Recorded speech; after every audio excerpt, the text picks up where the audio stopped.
साथीगण, यहाँ पर उपस्थित हमारे पिता बुजुर्ग, माताओं, बहनों, बड़े भाइयों, मैं आपके चरणों में नमन करता हूँ, वंदन करता हूँ, अभिनंदन करता हूँ। जितने भी हमारे छोटे भाई बैठे हैं, मैं उनका हृदय की गहराइयों से बहुत बहुत धन्यवाद, बहुत बहुत आभार व्यक्त करता हूँ। साथियों, मैं इनके चरणों में निवेदन करना चाहूंगा, वंदन करना चाहूंगा कि हमारे बीच में आज हमारे मुख्य यजमान बैठे हैं।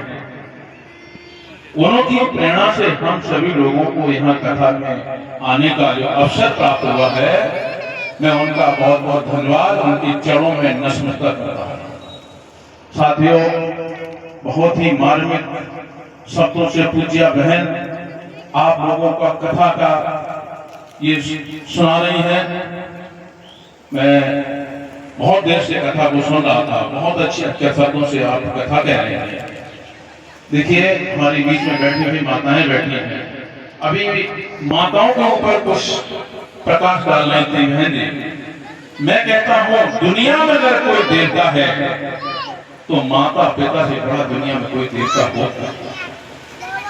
आपने देखा है, माता निर्माता होती, माँ निर्माण करने वाली होती है। जब बच्चा को जैसा बनाना चाहे वैसा बना भी सकती है, और बच्चे को जब जन्म देती है माँ, उस समय कितना प्रसव पीड़ा में दर्द होता है, माँ ही जान सकती है। मैंने पढ़ा है कि 1000 बीसी काटने में जितना दर्द होता है, उस समय माताओं की प्रसव पीड़ा में उतना दर्द होता है। और जब माँ पालन पोषण करती है, भयंकर सर्दी है, और जब बच्चा पेशाब कर देता तो माँ इधर लिटाती है, और जब इधर पेशाब कर देता तो माँ सारी रात छाती पे लिटाई रहती है। अपने बच्चों का पालन पोषण करने का काम माँ करती है। इसलिए सबसे बड़ा अगर कोई दुनिया में देवता है हम सबके लिए तो माँ है। आपने देखा होगा, माँ स्वयं तो भूखी रह जाती है, लेकिन अपने बेटे को, कभी बच्चे को भूखा सोने का काम नहीं करती। स्वयं भूखी रहती है, प्यास लगती है, कपड़े नहीं पहनती है, नचैनी करते हो साथ करने का भी काम करती है।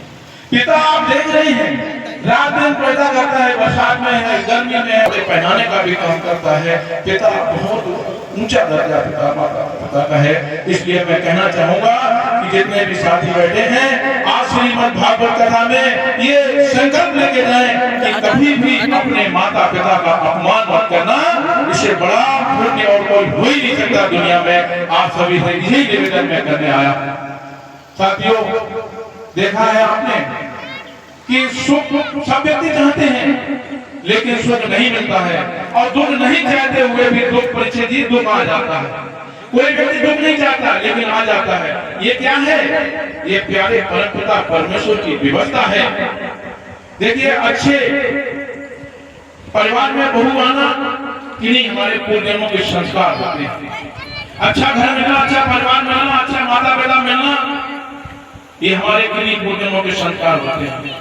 मैंने देखा है अपनी विधि, लोगों के क्षेत्र में जाते हैं, मैं देखा है कि बहुत सी बहुएं आई और 6 महीने नहीं हुए, और 6 महीने के बाद सास में दोष देखना शुरू कर देती है, बुराइयां निकालना शुरू कर देती, जो कई वर्षों से इंतजार करती थी कि मेरे घर में बहू आएगी और मेरी सेवा करेगी, तो उसके अंदर 6 महीने के अंदर आते आते उसमें दोष देखना शुरू कर देती है। और दोष ही नहीं, अपने पति से कहती मुझे तो अलग होना है। अब कैसे लड़का अपनी माँ से कहे माँ मुझे अलग होना है? अगर वो कहता है तो उसके माँ के प्रति जो धर्म होता है वो नष्ट हो जाता है। तो और क्या करती है वो? बच्चे को लेकर शहर में चली जाती है, और बच्चे का कभी मन भी होता है कि अपनी माँ को देख ले, पिता को देख ले, तो बहू नाराज होती है। अगर तुम्हें उनके पास रहना था तो मुझे ब्याह के क्यों लाएगा? मैं बेटियों से कहना चाहता हूँ, ये श्रीमद् भागवत कथा ये आपको संदेश दे रहा है। तो मैं जब वो नहीं आने देती, लेकिन उन्होंने कहा कि मेरी बूढ़ी माँ है घर पे, मैं मुझे देखने जरूर जाऊंगा। वो चले आते हैं। माँ बीमार थी, दवा दिलवाई, और दवा दिलवाने के पश्चात घर पे वहीं ले गया जहाँ उसकी पत्नी रहती थी। उन्होंने कहा इतने लेट हो गए? उसने कहा डॉक्टर लेट मिले, मैं दवा लेके कल फिर दिखाना है, माँ को यहीं ले आया। इतना नहीं, माँ को अपने बाहर वाले कमरे में बैठा दिया और कहा कि तुम अपने कमरे में जाना, मुझे उसका मुंह नहीं देखना है। 50 बातें उल्टी सीधी कहना शुरू कर दी। तो उसने कहा, माँ बेटी देवी जी केवल 1 रात की बात है, मैं माँ को अपने घर ले जाऊंगा, सुबह ले जाऊंगा, अब 1 रात काट लेने दो मुझे। कैसे? उन्होंने कहा कि ठीक है, अपने कमरे में ले जाना, मेरे कमरे में ले जाना। मैंने ठीक है, एक निवेदन मेरा स्वीकार कर लो। उन्होंने क्या है? उन्होंने कहा कि मेरी माँ को 5 मिनट मेरी इज्जत रह जाएगी। ठीक है, जब माँ को बुलाया और जैसे ही देखा, वो उसकी माँ नहीं थी, उसकी सासू माँ थी। और जैसे ही देखा और देखते देखते माँ के गले में लिपट जाती है और कहते हैं मेरी माँ। उसने कहा, मैंने तो कभी कहा ही नहीं कि ये तेरी माँ या मेरी माँ है। माँ तो माँ होती है, चाहे वो सासू माँ हो या मेरी खुद की माँ हो, माँ तो माँ होती है। कभी माताओं में भेद नहीं समझा जाना चाहिए, ये उसका संकेत था। तो मेरे कहने का मतलब ही है, फिर उसके मन में जागृति भी चली, मैं अपनी माँ को लेके आता हूँ। तो मैं बेटियों से कहना चाहता हूँ, कभी भूल के ऐसी गलती मत करना। माँ एक ऐसा देवता होता है कि जब बच्चा पैदा होने के लिए होता है और दूध थोड़ा होता है, माँ बेचारी घी बना लेती, स्वयं नहीं खाती और बहू को भेज देती कि बहू मेरा बच्चा पैदा होने वाला है। और माँ बेचारी का संदेश देखिए, उनका आत्मा देखिए। और माँ कभी नाराज नहीं होती, कितना भी बेटा बुरा हो, कितना भी बुरा हो, लेकिन अपने बेटा और बहू से कहूंगा, मैं आप ज्यादा न कहते हुए चुनाव, जिला पंचायत का चुनाव लड़ रहा हूँ, आप लोग मुझे आशीर्वाद बनाए रखना। मैं आपके साथ हमेशा खड़ा रहूंगा।